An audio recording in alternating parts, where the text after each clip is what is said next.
There are lots of things that can be done technically. There are software out there that will allow you to watch, right down to the nth degree, the activity that young people are involved in. However, there is the sort of broader question in terms of what should I be doing? Part of the problem is that sometimes the monitoring idea, or the monitoring software, has a crossover with what's also called spying. So, and the difference between somebody monitoring someone and spying on them effectively is the degree of trust and the degree of kind of permission that goes on between those two parties. From our perspective, monitoring should be part of an open process. It should be something that you talk to young people about, that they should be aware of what's going on and be able to talk to you about the reasons why you're doing what you're doing and the reasons that they're doing what they're doing. So as long as monitoring is part of that kind of conversation, it's not spying. It really is just looking out for the young people involved. So are filters the only answer? They're certainly part of the solution. They're certainly part of an equation in terms of maintaining a safe environment for young people.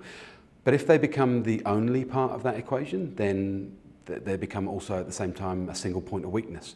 So if you rely entirely on a filter on your internet connection at home and sort of then say, right, that's it, that's all I've got to do, all it takes is a young person to work out how to either defeat that filter where they are or go somewhere where there isn't a filter.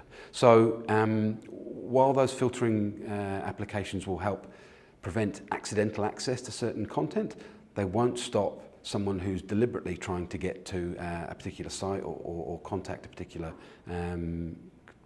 part of the internet. They'll only stop them from getting there if they accidentally stumble across them.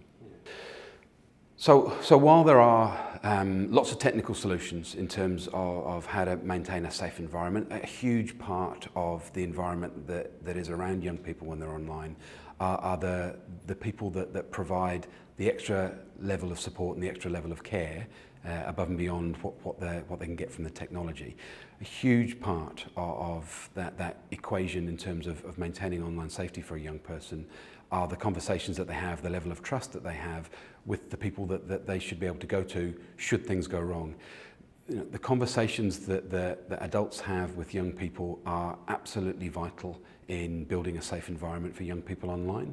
So we really have to expand our thinking beyond the technology when we think about online safety to the mechanisms to ask questions, the way in which we judge young people when things do go wrong, and the way in which we respond when maybe the situation doesn't look as rosy as we'd like it to.